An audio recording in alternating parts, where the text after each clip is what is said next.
നിക്കുമ്പോണ്ടടാ മണിയേട്ടനും സലിമേട്ടനും programme സ്ഥലത്ത്. അപ്പൊ എനിക്ക് വിശ്വാസമായി, ഇവരെന്നെ ശരിക്കും വിളിച്ചതാണ്. ലൈഫിനൊക്കെ വലിയ ട്രോൾ ഇല്ലല്ലോ, നമ്മളിങ്ങനെ തന്നെ ഇതിന് വലിയ ട്രോൾ ഉണ്ടോ? നമ്മൾ വേറെ ഒരാളെ ഒരാൾക്ക് ഏതെങ്കിലും രീതിയിലുള്ള വേദന ഉണ്ടാക്കുന്ന സംഗതികള്, അതിൽ നിന്നുണ്ടാകുന്ന തമാശ ഒരു തമാശയല്ല. കണ്ടിട്ടുണ്ടോ?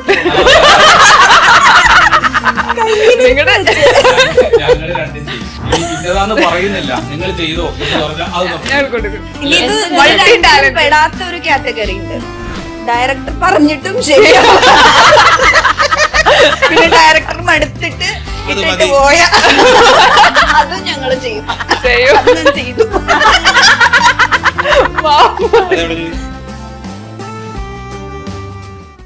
ഹായ് ഹലോ നമസ്കാരം. പഞ്ചായത്ത് ജെട്ടി എന്ന സിനിമയുടെ വിശേഷങ്ങളുമായിട്ട് ഇന്ന് എന്റെ കൂടെ ജോയിൻ ചെയ്യുന്ന 3 പേരാണ്. ഒരുപാട് സ്നേഹത്തോടെ സ്വാഗതം ചെയ്യുന്നു. നമസ്കാരം. രാവിലെ മുതൽ പ്രൊമോഷന്റെ ഭാഗമായിട്ട് എല്ലാരും വന്നിരിക്കുകയാണ്. എനിക്കറിയാം ടയേർഡ് ആയിന്ന്.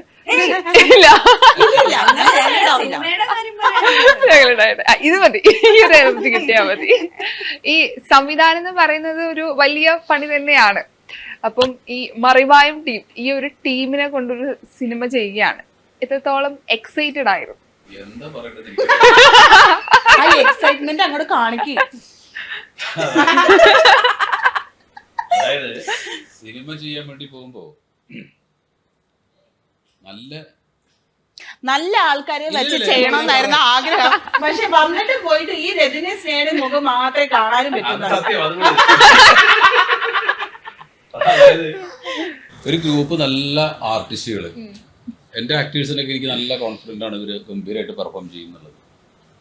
അപ്പോൾ അത്തരത്തിലുള്ള ആളുകളെ വെച്ചിട്ട് ഒരു സിനിമ ചെയ്യുക എന്ന് പറയുന്നത് അത്ര വലിയ ശ്രമകരമല്ല.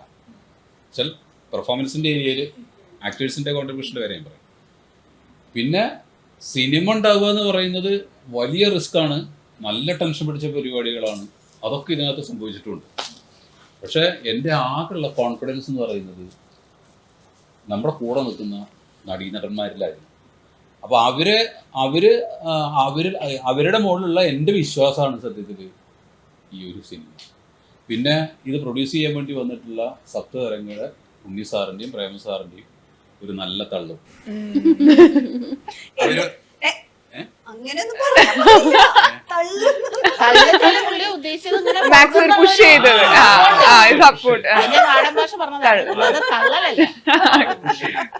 അപ്പൊ നല്ല ധൈര്യം തന്നവര്. അപ്പൊ പിന്നെ വേറെ ഒന്നും നോക്കില്ല. പിന്നെ നമ്മൾ ഇത്രയും കാലമായിട്ട് നമ്മൾ ഇതിനകത്ത് നിൽക്കുന്ന ആളുകളാണല്ലോ, അപ്പൊ അതുകൊണ്ട് ധൈര്യമായിട്ട് ഇറങ്ങിയതാണ്. ഇതാണ് മറിമായതിന്റെ തുടക്ക കാലഘട്ടത്തിൽ തന്നെയുള്ള ഒരാളാണ്. 14 വർഷം ആയിക്കൊണ്ടിരിക്കുന്നു. ആൻഡ് നിങ്ങളെ ഒരുമിച്ചൊരു സിനിമ അല്ലെങ്കിൽ മറിമായൻ ടീമിൻ്റെ ഒരു സിനിമക്കായിട്ട് പ്രേക്ഷകർ ഒരുപാട് കാത്തിരുന്നിട്ടുണ്ട്. അത് ഇതിന്റെ പോസ്റ്റേഴ്സും ഈ പൂജയുടെ സമയത്തുള്ള വീഡിയോസ് ഒക്കെ വൈറലായ സമയത്ത് താഴെ ഒരുപാട് കമന്റ്സ് വന്നിട്ടുണ്ടായിരുന്നു. അപ്പം ഞങ്ങൾ ആഗ്രഹിച്ച ഒരു സിനിമക്കായിട്ട് ഞങ്ങൾ കാത്തിരുന്നു.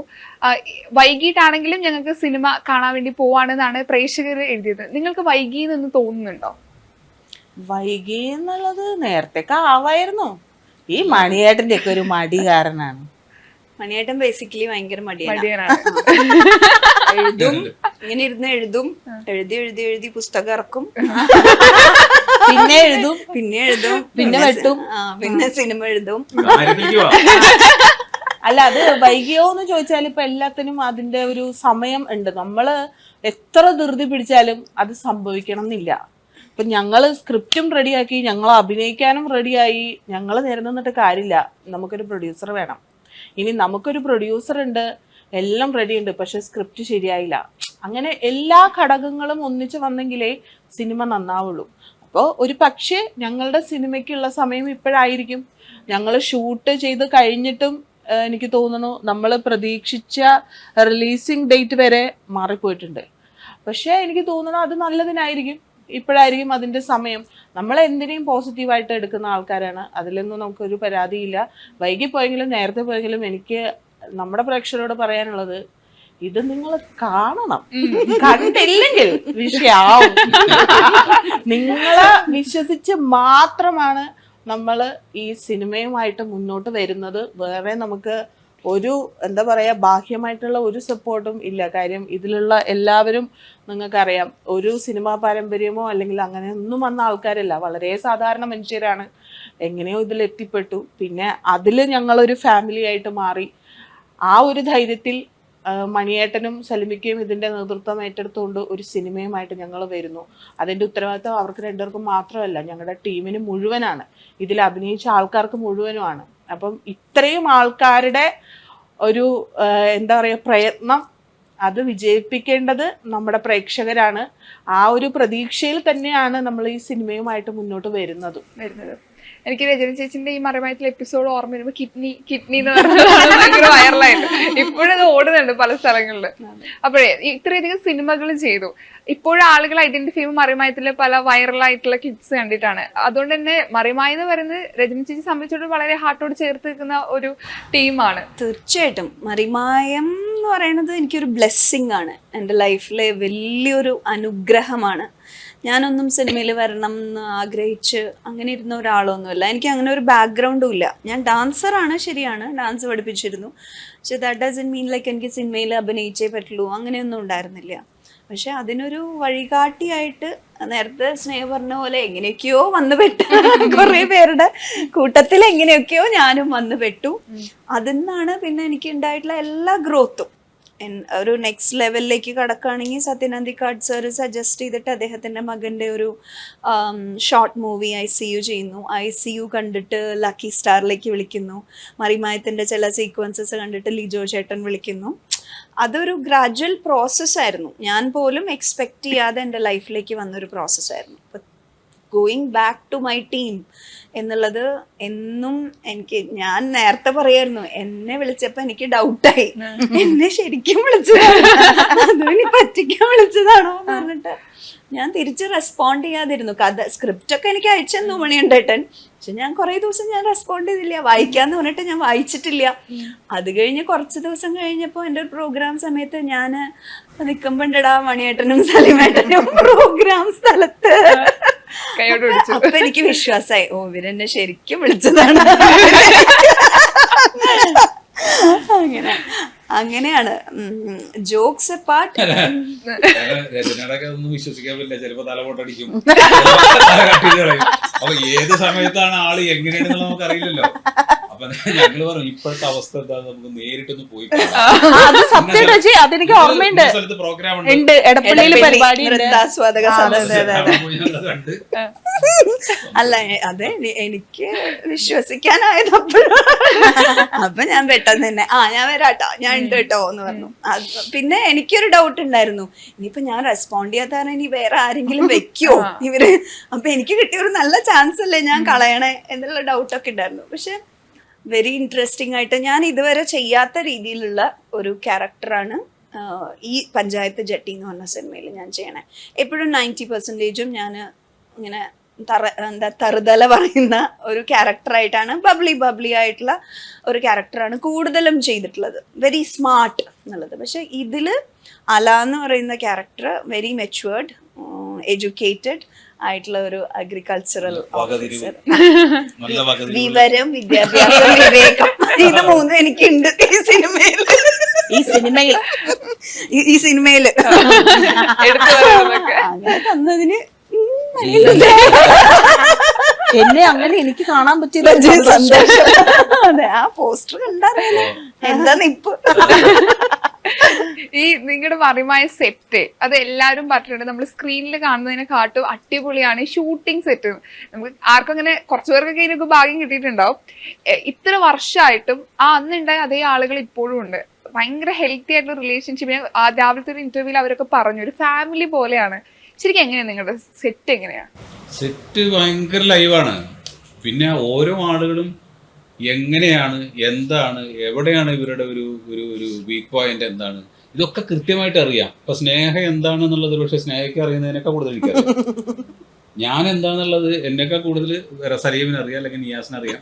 അപ്പൊ അങ്ങനെ തമ്മിൽ എല്ലാവരും അറിയാം. അപ്പൊ അതുകൊണ്ട് ചിലപ്പോൾ അടി ഉണ്ടാവും, വഴക്കുണ്ടാവും. അപ്പൊ നമ്മുടെ വീട്ടിൽ ഇപ്പോൾ ഒരു മക്കളോ അല്ലെങ്കിൽ ചേട്ടന്മാരോ അനിയന്മാരോ ഒക്കെ ഇട്ട് വഴക്കുണ്ടായി കഴിഞ്ഞാൽ നമ്മളവരെ തള്ളിക്കളയില്ലല്ലോ, പിന്നെയും ഒരുമിച്ച് നിൽക്കുമല്ലോ. അപ്പൊ അങ്ങനെയുള്ള ഒരു ആത്മബന്ധം ഈ എല്ലാ ആളുകളും തമ്മിലുണ്ട്. അത് ഒരു വലിയ ബ്ലെസ്സിങ്. അപ്പം ഏതെങ്കിലും ഒരാൾ ഇതിനകത്ത് പറ്റാത്ത ഒരാൾ കടന്ന് കളിച്ചു കഴിഞ്ഞാൽ അതിൻ്റെ ഒരു സിംപിളിയെ പോകും. പക്ഷെ അതില്ല. അതുകൊണ്ടല്ല കേട്ടോ ഞാൻ ഞങ്ങളങ്ങനെ ചിന്തിച്ചില്ല. ഇവര് തെറ്റിദ്ധരിക്കും. ചിന്തിച്ചില്ല. ഞാൻ സിനിമ ചെയ്യാൻ തുടങ്ങിയപ്പോ അതെ. ഞാൻ മാറിയതാണ്, അത്രേ ഉള്ളൂ. അതെ, ഇതൊന്നല്ലേ. ഇതിന്റെ ഒരു നമ്മുടെ ഈ ആ ഒരു പ്ലാറ്റ്ഫോം എന്ന് പറയുന്നത് ഒട്ടും ചെറുതല്ല, അതെ, അത് വലുതാണ്. പലപ്പോഴും ഞാനൊക്കെ എന്നെ കൾച്ചർ ചെയ്തെടുക്കുന്നത് ഒരുപക്ഷെ ഈ ഒരു 5-8 ദിവസത്തെ ഷൂട്ടിന്റെ ഇടയിലാണ്. ഇല്ലെങ്കിൽ എന്താ വെച്ചാൽ നമുക്ക് നമ്മളെ നഷ്ടപ്പെട്ടു പോകും. ഇവിടെ എന്താ വെച്ചാൽ മാറി മാറി ഇപ്പൊ ഒരു ആക്ടറെ സംബന്ധിച്ചിടത്തോളം വേറെ വേറെ ക്യാരക്ടേഴ്സ് ചെയ്യാൻ പറ്റിയിട്ടുള്ള ഒരു വേദിയാണ്. അത് വേറെ എവിടെ കിട്ടും? അതെ, അതിന്റെ വേദിയാണ്. അപ്പൊ ആ നിലയ്ക്ക് നമ്മളെല്ലാവരും അതിനെ അങ്ങനെ യൂട്ടിലൈസ് ചെയ്യുന്നുണ്ട്. പിന്നെ ഇന്ന പോലെ ആയിരിക്കണം ഇതിന്റെ ഔട്ട് വരേണ്ടത് എന്നുള്ളതിനെ പറ്റിയിട്ട് എല്ലാവർക്കും ധാരണയുണ്ട്. അപ്പൊ അതുകൊണ്ടൊക്കെ ആണ് അത് ഇപ്പോഴും നിൽക്കുന്നത്. ചുരുക്കി പറഞ്ഞാൽ നന്നായി മണിയുണ്ടായിട്ട് നന്നായി. 8 ദിവസത്തില് നന്നാവും. പിന്നെ വീട്ടിൽ പോകുമ്പോ വീണ്ടും വരും. എനിക്ക് സ്നേഹ ചേച്ചിയെ സംബന്ധിച്ചിടത്ത് ഈ പറഞ്ഞ ഫാമിലി എന്ന് പറയുമ്പോൾ നിങ്ങൾ പുറത്തൊരു ഷോക്ക് പോകുമ്പോൾ ഗർഭിണിയായിരിക്കുന്ന സമയത്ത് എയർപോർട്ടിൽ വെച്ചിട്ട് ഊത്തപ്പം വേണമെന്ന് പറയുമ്പോൾ പോലും വാങ്ങിക്കൊടുക്കാൻ പോയെന്ന് പറഞ്ഞിട്ടുണ്ട്. അയ്യോ, മണിയേട്ടന് എത്ര നടന്നറിയോ? അതേതാ ദുബായ് എയർപോർട്ട് അല്ലേ? ആ, ഊത്തപ്പം ദുബായ് എയർപോർട്ടില്.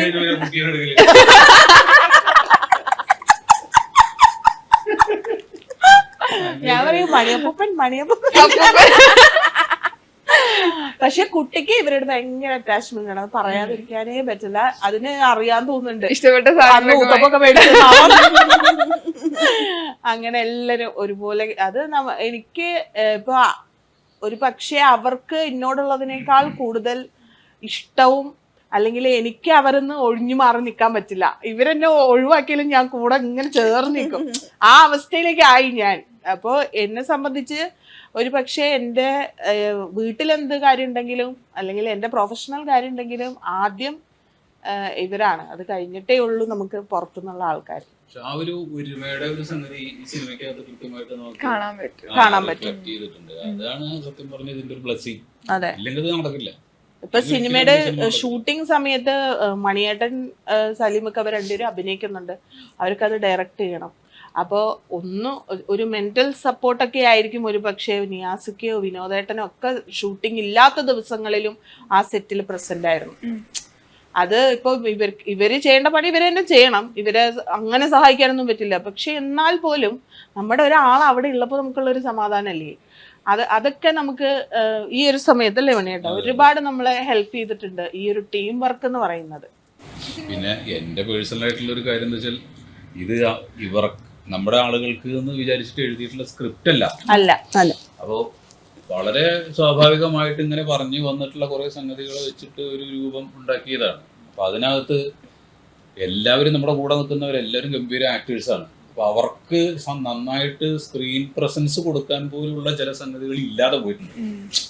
അത് ഈ ഒരു സിനിമയുടെ ഇത് വെച്ച് നോക്കും, ഞാൻ ഇപ്പൊ നോക്കുമ്പോൾ അതൊരു കുറവായിട്ട് എനിക്ക് ഫീൽ ചെയ്യാം. സിനിമയ്ക്ക് പ്രശ്നമില്ല, പക്ഷെ അവരൊക്കെ കുറേയും കൂടി ഗംഭീരമായിട്ട് ഉപയോഗിക്കാമായിരുന്നു അങ്ങനെ പ്ലാൻ ചെയ്തിരുന്നെങ്കിൽ. പക്ഷെ അങ്ങനെ പ്ലാൻ ചെയ്തില്ല. ഒരുപക്ഷെ അങ്ങനെ പ്ലാൻ ചെയ്യാതിരുന്നത് എനിക്ക് ഇതിൽ ഒരുപാട് പേരുണ്ട്. ഒരു നാട് എന്ന് പറയുമ്പോൾ എനിക്ക് നാടകത്തിൽ നിന്ന് ഒരുപാട് നല്ല കഴിവുള്ള ആളുകളുണ്ട്. പക്ഷെ അവർക്ക് അവസരം കൊടുക്കാന്ന് പറയുന്നത് വലിയ കാര്യമാണ്. അപ്പം മേ ബി കൂട്ടത്തിൽ എല്ലാവർക്കും ഈ സിനിമ എന്ന് പറഞ്ഞ് എത്തിപ്പെടാൻ ബുദ്ധിമുട്ടുള്ള ഒരു ഏരിയ തന്നെയാണ്. അപ്പം എന്തുകൊണ്ടാണ് ഇത്രയും ആളുകൾക്ക് അവസരം കൊടുക്കാന്ന് നേരത്തെ തന്നെ തീരുമാനിച്ചിട്ടുണ്ട് ഒരു സിനിമ ചെയ്യായിരുന്നെങ്കിൽ? ഇല്ല, കുറെ എഴുതി വന്നപ്പോഴേ കുറെ ക്യാരക്ടേഴ്സും ഒക്കെ ഉണ്ട്. അപ്പോൾ നമുക്കത് ആരെ കൊണ്ടൊക്കെ ചെയ്യിക്കാം എന്നുള്ളത് ഇങ്ങനെ ആലോചിച്ചപ്പോഴാണ് നമ്മുടെ നാടകരംഗത്തുള്ള കുറേ ആളുകളുണ്ട്. ഇപ്പോൾ ജോർജ് ഞാറക്കൽ, നമ്മുടെ പവിച്ചിട്ട്, പിന്നെ സിനിമയിലും ആക്റ്റീവാണ്. അങ്ങനെയുള്ള കുറേ ആളുകളുണ്ട് നാടകരംഗത്തുള്ള ആളുകൾ. അപ്പോൾ അവരെയൊക്കെ നമ്മൾ ഇതിനകത്തേക്ക് ആദിനാടി ശശി അങ്ങനെയൊക്കെ തുടങ്ങിയിട്ടുള്ള കുറേ ആർട്ടിസ്റ്റുകളുണ്ട്. ഒപ്പം നമ്മുടെ ഈ മിമിക്രിയിലും ഇതിലൊക്കെ നന്നായിട്ട് പെർഫോം ചെയ്യുന്ന ആളുകളുണ്ട്. അപ്പോൾ അവരെ നമ്മൾ പിക്ക് ചെയ്തു. അപ്പോൾ അങ്ങനെ അത്യാവശ്യം ഗംഭീരമായിട്ട് നന്നായിട്ട് പെർഫോം ചെയ്യാൻ പറ്റുന്ന ആളുകളെ തന്നെ എടുത്തിട്ടാണ് നമ്മൾ ഓരോ ചെറിയ ഇതിനാണെങ്കിൽ പോലും നമ്മുടെ കൂടെ നിങ്ങൾ നിൽക്കണം. ഇത് വേഷം വലുതാണോ ചെറുതാണോ അങ്ങനെ വിചാരിക്കേണ്ട, ഇന്നതാണെന്ന് പറഞ്ഞിട്ടാണ് അവരൊക്കെ നമ്മൾ കൊണ്ടുവരികയൊക്കെ ചെയ്യുന്നത്. അപ്പോൾ അവരെല്ലാവരും അവരവരുടെ ഏരിയ അവർ ഗംഭീരമായിട്ട് ചെയ്തിട്ടുണ്ട്. അവർക്ക് ബിഗ് സ്ക്രീനിൽ കാണുക എന്ന് പറയുന്നത് വലിയൊരു സന്തോഷവും ആഗ്രഹമൊക്കെ ആയിരിക്കും. ഒരുപാട് പുതിയ മുഖങ്ങളും ഉണ്ട്. സലിമേട്ടനാണ് അതിന്റെ ഞാൻ രാവിലത്തെ ഇന്റർവ്യൂവിൽ പറഞ്ഞു ഓരോരുത്തരെ വിളിച്ചിട്ട് ഫ്രീ ആണോ എന്നാ വരൂ, അതെ അതെ അതെ അങ്ങനെ ആഡ് ചെയ്യുമായിരുന്നു. ഇപ്പൊ രജനി ചേച്ചിന്റെ എനിക്കൊന്ന് ഈ മുടി കട്ട് ചെയ്തതിനു ശേഷമാണ് ഇപ്പൊ സിനിമയ്ക്ക് വേണ്ടി കട്ടണം. സിനിമയുടെ വേണ്ടി വഴിപാട് പറഞ്ഞ ഓ അങ്ങനെ കഴിഞ്ഞ സോഷ്യൽ മീഡിയയില് ഈ പറഞ്ഞ മീഡിയ ആളുകൾ ചോദിക്കാണ് ഈ ട്രോളുകൾ കണ്ടിട്ടുണ്ടോ, അപ്പൊ അതിന് കൊടുത്ത മറുപടി എനിക്ക് ഭയങ്കര ഇഷ്ടമായി. ഇത് എന്റെ ജീവിതമല്ലേ, അതിനപ്പുറമാണ് ഈ ട്രോളുകൾ എന്നൊക്കെ. ലൈഫിനൊക്കെ വലിയ ട്രോൾ ഇല്ലല്ലോ, നമ്മളിങ്ങനെ തന്നെ ഇതിന് വലിയ ട്രോൾ ഉണ്ടോ? നമ്മൾ എന്തറിഞ്ഞിട്ടാ നമ്മൾ ജീവിക്കണേ എന്നുള്ളത് വലിയൊരു സത്യല്ലേ. അതാണ് അൾട്ടിമേറ്റ് ട്രോൾ. ബാക്കിയുള്ളതൊക്കെ നമുക്ക് രസിക്കാൻ വേണ്ടിയിട്ടും നമ്മളെ ചിരിപ്പിക്കാനൊക്കെ വേണ്ടിയിട്ടുള്ള കുറച്ച് പൊടിക്കൈകൾ ആരൊക്കെയോ കഷ്ടപ്പെട്ടിരുന്ന് ചെയ്യുന്നു. അവരുടെ എഫേർട്ട് നമ്മൾ കാണണ്ടേ? അതെ. ഇപ്പൊ നമ്മൾ കുറച്ച് സെലിബ്രിറ്റീസ് ആവുമ്പോഴേ നമ്മൾ ചെയ്യുന്ന എല്ലാ കാര്യങ്ങളും ആളുകൾ നോക്കി കാണാം. അത് പോസിറ്റീവ് എടുക്കാതെ ഏറ്റവും കൂടുതൽ 90% ആൾക്കാർ ഈ നെഗറ്റീവിലെ കാണണേ. അതിപ്പം നിങ്ങൾ നല്ലതിന് വേണ്ടി ചെയ്യുന്നതാണെങ്കിലും ആളുകൾ ആ രീതിയിൽ കാണുന്നപ്പോൾ നിങ്ങൾക്ക് ഭയങ്കര വിഷമം തോന്നുമോ? എങ്ങനെയാ നിങ്ങൾ എങ്ങനെ അത് കാണുന്നത്? എങ്ങനെയാ അത് വിഷമില്ലാത്ത രീതിയിലേക്ക് പക്ഷെ ഞാനൊന്നും അങ്ങനെ വളർന്നില്ല. എനിക്ക് എന്തെങ്കിലും ഒരു നെഗറ്റീവ് ആയിട്ടുള്ള സംഗതി കഴിഞ്ഞ് ഞാൻ ആകെപ്പെട്ടപ്പോ അപ്പോ ആ രീതിയിലേക്ക് നമ്മൾ വളർന്നു വന്നിട്ടില്ല. അങ്ങനെ വളർന്നു വരണം. എന്ത് കേട്ടാലും ഒന്നും തോന്നരുത്. ഞാൻ അതൊന്നും മൈൻഡ് ചെയ്യാറില്ല. ഞാൻ മൈൻഡ് ചെയ്യാറില്ല. അങ്ങനത്തെ കമന്റ്സ് ഒക്കെ വരുന്നതൊക്കെ ചിലപ്പോ കണ്ടുപോകും, സ്ക്രോൾ ചെയ്ത് പോവും. പക്ഷെ ഒരു 2-3 പ്രാവശ്യത്തിൽ കൂടുതൽ ഒരേ അക്കൗണ്ടിൽ നിന്ന് വന്നാൽ അത് ടാർഗറ്റഡ് ഞാൻ ടാർഗറ്റ് ചെയ്യും അങ്ങോട്ട്. ഓക്കെ, അങ്ങനെ ഞാൻ പൂട്ടിച്ച 2-3 അക്കൗണ്ടുകളുണ്ട്. ആർക്കും അറിയില്ല. പേഴ്സണൽ മെസ്സേജ് അയച്ചു കളയും ഞാൻ. അപ്പൊ അവര് തിരിച്ചു പറയും, വീണ്ടും ഞാൻ തിരിച്ചു പറയും. എന്നോട് ശ്രീ അയച്ചിട്ട് നിനക്ക് എന്തൊരു വട്ടാണ് എവിടെയോ ഇരിക്കുന്ന. മെസ്സേജ് അയച്ച് അവര് തോപ്പിച്ചത് പൂട്ടും. അതിന് ഞാൻ സമയം കണ്ടത്. അങ്ങനെയൊക്കെ ഞാൻ ചെയ്താളെ. അല്ല, ചിലപ്പോ പേഴ്സണൽ മെസ്സേജ് കിട്ടിയാലോ മെസ്സേജ് അയക്കാം. അല്ല, അത് നമുക്ക് മനസ്സിലാവും. അതായത് 1-2 അവരുടെ കമന്റിന്റെ ഒരു സ്വഭാവം കാണുമ്പോൾ നമുക്ക് മനസ്സിലാവും നമ്മളെ ടാർഗറ്റ് ചെയ്യുന്നതാണോ അതല്ലെങ്കിൽ അവർക്ക് എന്തെങ്കിലും വിഷമം തോന്നിട്ടെ. അങ്ങനത്തെയൊക്കെ ഞാൻ വിടും. പക്ഷെ നമ്മളെ ടാർഗറ്റ് ചെയ്യാൻ ഞാൻ അനുവദിച്ചു കൊടുക്കില്ല. എന്റെ പേജിൽ വന്ന് പറയണ്ട, അവന്റെ പേജിൽ ഇരുന്ന് പറഞ്ഞാൽ മതി. എന്റെ പേജിൽ വന്ന് കമന്റ് ചെയ്യാൻ ഞാൻ സമ്മതിക്കില്ല. ഇന്ദ്രൻസ് സാർ ഒരു ദിവസം കഴിഞ്ഞൊരു ഇന്റർവ്യൂല് പറഞ്ഞിട്ടുണ്ടായിരുന്നു, എന്നെ ആളുകള് ഈ കൊടക്കമ്പി എന്ന് വിളിക്കുമ്പോ അത് എനിക്ക് സന്തോഷാണെന്നാണ് പറഞ്ഞത്. കാരണം ഞാൻ അഭിനയിച്ച ഒരു കഥാപാത്രം ആളുകൾക്ക് ഇഷ്ടപ്പെട്ടു.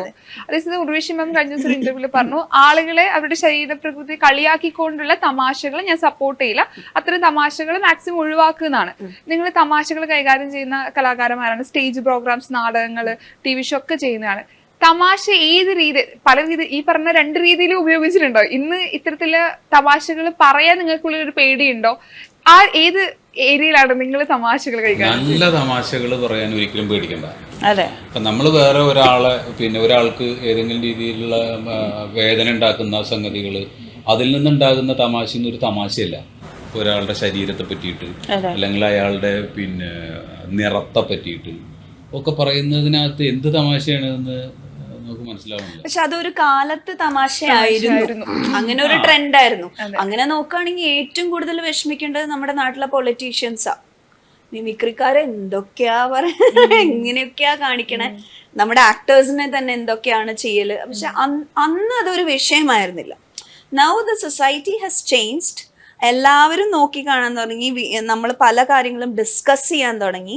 സോഷ്യൽ മീഡിയയുടെ ഒരു സപ്പോർട്ടോട് കൂടിയിട്ട് എല്ലാവർക്കും അവരുടേതായിട്ടുള്ള അഭിപ്രായങ്ങൾ പ്രകടമാക്കി വരാൻ തുടങ്ങിയപ്പോൾ അപ്പോൾ നമ്മൾ കല ഡീൽ ചെയ്യുന്ന ആൾക്കാർ നമ്മളും അതിനനുസരിച്ച് മാറണം.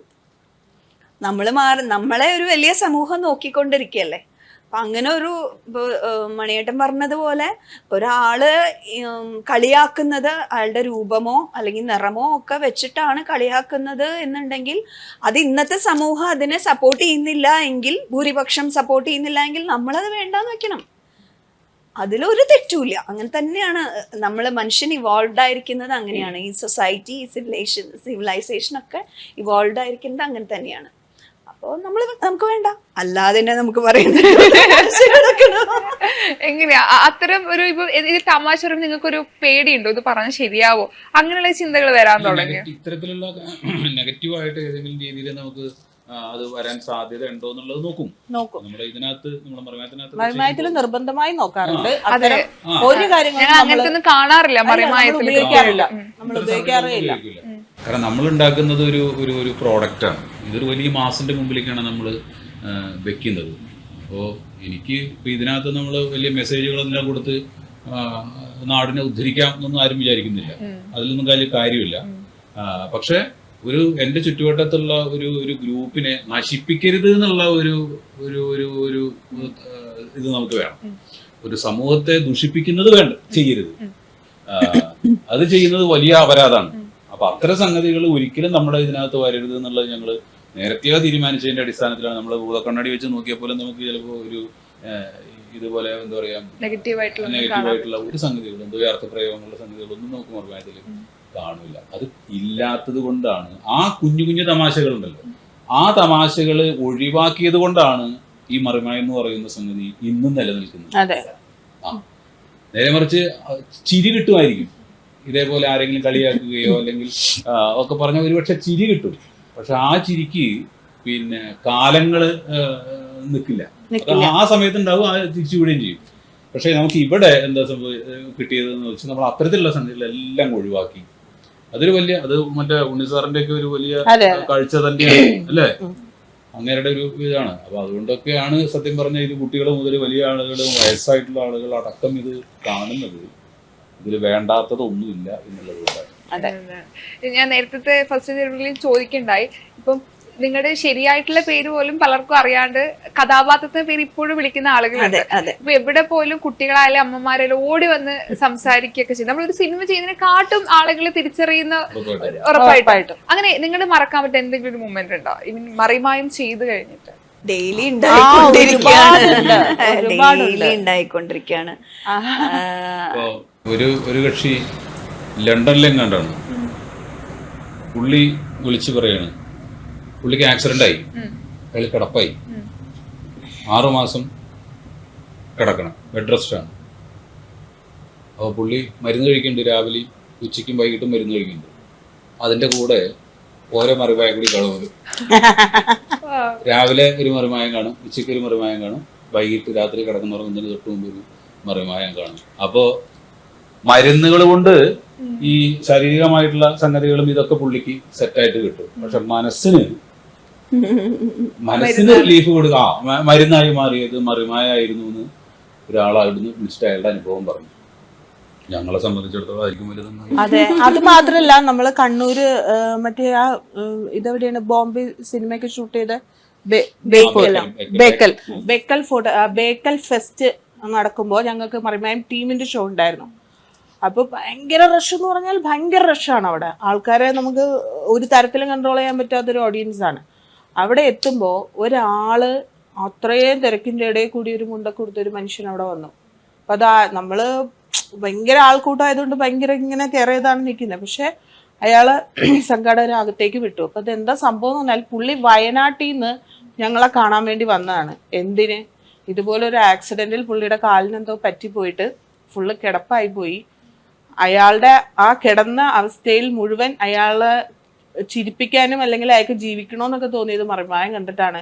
എന്നെങ്കിലും ഞാൻ നടക്കുമ്പോൾ നിങ്ങൾ ഈ ഭാഗത്ത് എവിടെയെങ്കിലും വരുമ്പോൾ എനിക്ക് കാണണം എന്നുള്ളൊരു ആഗ്രഹം എൻ്റെ മക്കളോട് ഞാൻ പറഞ്ഞിരുന്നു. അവരാണ് എന്നെ കൊണ്ടുവന്നത്. അവർക്ക് ഇങ്ങോട്ട് കയറാൻ പറ്റിയില്ല, എന്നെ മാത്രമേ കയറ്റുള്ളൂ കൊണ്ട് ഞങ്ങളെല്ലാവരും ഒന്ന് കണ്ടിട്ട് പോയി. അതൊക്കെ നമുക്ക് മറിമായം തരണ ഈ പറയുന്നൊരു ബ്ലെസ്സിങ് ആണ്. ഇത്രയും ആൾക്കാരുടെ സ്നേഹം കിട്ടുക എന്ന് പറയുന്നത് വേറെ ഒരു എന്ത് ചെയ്തിട്ടും കാര്യമില്ല, എത്ര പൈസ ഉണ്ടാക്കിയിട്ടും കാര്യമില്ല. ഈ ഒരു സ്നേഹം നമുക്ക് മറിമായം തരുന്നതാണ്. ഈ ചിരിപ്പിക്കുകയും കൂടെ ചിന്തിപ്പിക്കുകയും ചെയ്യുന്നതാണ് ഓരോ എപ്പിസോഡും. ഈ പറയുന്ന ഡിപ്രഷൻ ഇരിക്കുന്ന ആളുകൾ പോലും കണ്ട് ചിരിക്കാറുണ്ട്. നമുക്കൊരു സമാധാനം കിട്ടണമെങ്കിൽ കണ്ടാൽ മതി. എനിക്ക് എപ്പോഴും നിങ്ങളെ കാണുമ്പോൾ ചോദിക്കണം എന്ന് വിചാരിച്ചാൽ എങ്ങനെ നിങ്ങൾ ഇത്ര രസമായിട്ട് ഇങ്ങനെ ചെയ്യുന്നത്? അതിന്റെ ഒരു മാജിക് എന്താ? അത് പറയല്ലേ മണിയേട്ടാ, ഇവളുടെ ചാനലിൽ ആ പരിപാടി തുടങ്ങിയാൽ നമ്മുടെ പരിപാടി പോയി ആ മേഘത്തിൽ ഞങ്ങൾ പറഞ്ഞു തരില്ല. ടാലന്റ് ആയിരിക്കും. സ്വാഭാവികമായിട്ട് വരുന്ന സംഗതികളല്ലേ. അത് ഇതിനൊന്നിനും അങ്ങനെ നിഷ്കർഷയൊന്നുമില്ല. പിന്നെ ഈ കാലങ്ങൾ കൊണ്ട് ഓരോ ക്യാരക്ടറും ഓരോ സന്ദർഭത്തിൽ എങ്ങനെയാണ് പെരുമാറുക എന്നൊക്കെ ഉള്ളത് എല്ലാ ആക്ടേഴ്സും പഠിക്കുകയും മനസ്സിലാക്കുകയും ഒക്കെ ചെയ്തിട്ടുണ്ട്. അപ്പോൾ ഒരു കഥാപാത്രം ഒരു സന്ദർഭത്തിൽ നിൽക്കുന്നത് ചിലപ്പോൾ ഒരു സീനേ ഉണ്ടാവുള്ളൂ, പക്ഷെ ആ ഒരു സീനിൽ ആ ഒരു കഥാപാത്രം അങ്ങനെ നിൽക്കുന്നതിന് അയാൾ അത്രയും കാലം ജീവിച്ചു വന്നിട്ടുള്ള ഒരു ചുറ്റുപാടുകൾ ഒക്കെ ഉണ്ടാവും, അതൊക്കെ ഉണ്ടാവും. അതോ അത്തരം ആലോചനകളും സംഗതികളും ഒക്കെ ഈ ക്യാരക്ടർ ചെയ്യുമ്പോഴൊക്കെ ഉണ്ടാവും. അപ്പോൾ അങ്ങനെ എല്ലാവരും പ്രസന്റ് ചെയ്യുമ്പോൾ സ്വാഭാവികമായിട്ട് വളരെ നൈസർഗികമായിട്ട് ആളുകളുടെ ഉള്ളിൽ നിന്ന് വരുന്ന സംഗതികളാണ് ഈ ഹ്യൂമറുകളും ഒക്കെ ഇപ്പൊ നിങ്ങൾ കാണുന്നതിനേക്കാൾ ഒരുപക്ഷെ ഗംഭീര ടേക്കുകൾ ഉണ്ടാവും ഞങ്ങൾക്ക്, അത് ചിരിച്ചു പോവും. അങ്ങനെ നമുക്ക് സംഭവിക്കാറുണ്ട്. വരുമ്പോ ചിലതൊക്കെ നമ്മള് സീനിൽ നിൽക്കുകയാണെങ്കിൽ ചിലപ്പോ അങ്ങ് ചിരിക്കുമല്ലോ, അങ്ങനെ ചിരിച്ചു പോകും. പക്ഷെ അത് ഉപയോഗിക്കാൻ പറ്റാതെ വരും, ഉപയോഗിക്കാൻ പറ്റില്ല. വീണ്ടും ടേക്ക് എടുക്കുമ്പോ ആ ഒരു രസം ചിലപ്പോ ഇവിടെ കിട്ടില്ല. അങ്ങനെയൊക്കെ സംഭവിക്കാറുണ്ട്. സിങ്കാണ്. ഇപ്പൊ ഒരാള് ഒരു ആക്ടർ ഓപ്പോസിറ്റ് നിൽക്കുമ്പോ എന്താണ് ഇപ്പൊ സ്നേഹ അഭിനയിക്കാൻ നിൽക്കുമ്പോ അല്ലെങ്കിൽ രചന അഭിനയിക്കാൻ നിൽക്കുമ്പോ എന്തായിരിക്കും രചന, ഞാൻ ഇപ്പോ ഒരു ഡയലോഗ് പറഞ്ഞിട്ടുണ്ടെങ്കിൽ അതിന്റെ ഓപ്പോസിറ്റ് എന്തായിരിക്കും പറയുക എന്നുള്ളത് മുൻകൂട്ടി നമുക്ക് മനസ്സിലാവും. അത് എത്ര വരെയാണ് പറയുക എന്നുള്ളത് മനസ്സിലാവും. കാരണം അത് കഴിഞ്ഞാൽ അടുത്ത് ഇമ്മീഡിയറ്റ് നമുക്ക് പറയണമല്ലോ. അപ്പോൾ കൃത്യമായിട്ട് ആ ഒരു കൊടുക്കൽ വാങ്ങൽ ഇതിനകത്ത് നന്നായി നടക്കുന്നു എന്നുള്ളത് കൊണ്ടാണ് ഈ പറയുന്ന പോലെ ആ ഒരു ഫ്ലോയിൽ അത് സംഭവിക്കുന്നത്, ഈ രസങ്ങളൊക്കെ ഉണ്ടാകുന്നത്. അത് ഈ സിനിമയുടെ സീനുകൾ വർക്ക് ചെയ്യുമ്പോഴും ഉണ്ടായിട്ടുണ്ട്. അതെ, അപ്പോൾ അതുകൊണ്ട് തന്നെ അത് കാണുമ്പോൾ കാണുന്നവർക്കും ആ ഒരു രസം കിട്ടും എന്നുള്ളത് തന്നെയാണ് നമുക്ക് പറയാൻ പറ്റുന്നത്. നിങ്ങൾ ഇത്രയും വർഷത്തെ ഒരു എക്സ്പീരിയൻസ് ഉണ്ടല്ലോ, അപ്പം ഈ ഇപ്പോൾ ആക്ടേഴ്സ് എന്ന് പറയുമ്പോൾ രണ്ട് തരത്തിലുണ്ട്. ഒന്ന് ഡയറക്ടർ പറയും ആ രീതിയിൽ പെർഫോം ചെയ്യുന്നവരുണ്ട്, രണ്ടാമത് ഈ പറഞ്ഞ നമ്മുടെ ഒരു എക്സ്പീരിയൻസ് വെച്ച് നമ്മുടെ കയ്യിൽ നിന്ന് പെർഫോം ചെയ്യുന്ന രീതിയുണ്ട്. നിങ്ങൾ എത്തരത്തിലുള്ള ഒരു ആക്ടറാണ്? നമുക്ക് കണ്ടിട്ട് എന്താ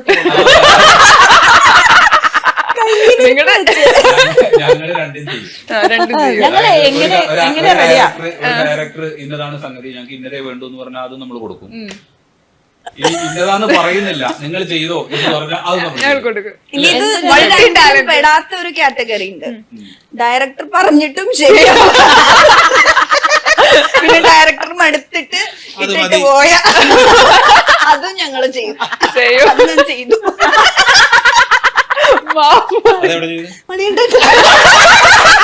മണിയേട്ടൻ പറഞ്ഞിട്ട് കേട്ടിട്ടില്ല. പറഞ്ഞ് വയ്യാണ്ടായി. മണിയേട്ടൻ എന്റെ ഫസ്റ്റ് ഷോട്ട് എടുക്കണേ, ഇൻട്രൊഡക്ഷൻ ഷോട്ടാണ്, സീനാണ്. ഞാന് അഗ്രികൾച്ചറൽ ഓഫീസിലേക്ക് കയറുന്നു, ബാഗ് വെക്കാനായിട്ട് അലമാരി തുറക്കുന്നു, തിരിച്ചു വന്ന് ഒരു ഡയലോഗ് പറയുന്നു. ഇതാണ് സീൻ. കേറി അലമാരി തുറക്കണ്ടേ, അത് ഞാൻ തുറക്കുമ്പോ മാത്രം അത് തുറക്കില്ല, ആർട്ടിലെ ആ കുട്ടി വന്ന് തുറക്കുമ്പോ അത് തുറക്കും. അങ്ങനെ ഒരു 5-6 ടേക്ക് അത് അങ്ങനെ പോയി. അത് കഴിഞ്ഞ് വന്നിരുന്ന് ഞാൻ ഡയലോഗ് പറഞ്ഞു കഴിഞ്ഞ് ഓക്കെ ശരി എന്ന് പറഞ്ഞിട്ട് മണിയേട്ടൻ്റെ അടുത്ത് വന്നു. കുറച്ചും കൂടി സ്വാഭാവികത എന്ന് പറഞ്ഞു. ഓക്കെ മണിയേട്ടാ സെറ്റ്. വീണ്ടും ഞാന് ഡയലോഗ് പറഞ്ഞു. അപ്പൊ ഓക്കെ ഡൺ ഗുഡ്. വീണ്ടും മണിയേട്ടൻ എൻ്റെ അടുത്ത് വേണമെങ്കിൽ ഇത്തിരി കൂടി കുറയ്ക്കാട്ടോ. അപ്പൊ ഞാൻ ആ മണിയേട്ടാ, അങ്ങനെയായി, എന്റെ ടോൺ മാറി. ആ മണിയേട്ടാ ശരി.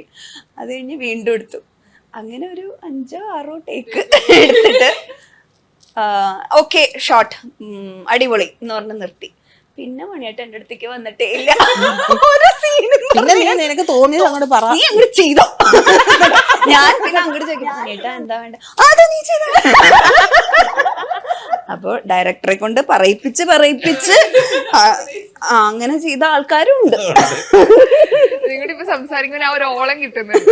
കാരണം ആ സെറ്റിൽ നമുക്ക് ഇമാജിൻ ചെയ്യാൻ പറ്റും, അതുണ്ടാവും. ഞങ്ങളും കാത്തിരിക്കുകയാണ്. നിങ്ങളുടെ വിശേഷങ്ങൾ പറയുമ്പോൾ സിനിമ കാണാൻ ഞങ്ങൾ ഭയങ്കര എക്സൈറ്റഡ് ആണ്. ഫസ്റ്റ് ഷോക്ക് ഞങ്ങളുണ്ടാവും. എല്ലാവിധ ആശംസകളും നേരാണ്. Thank you so much.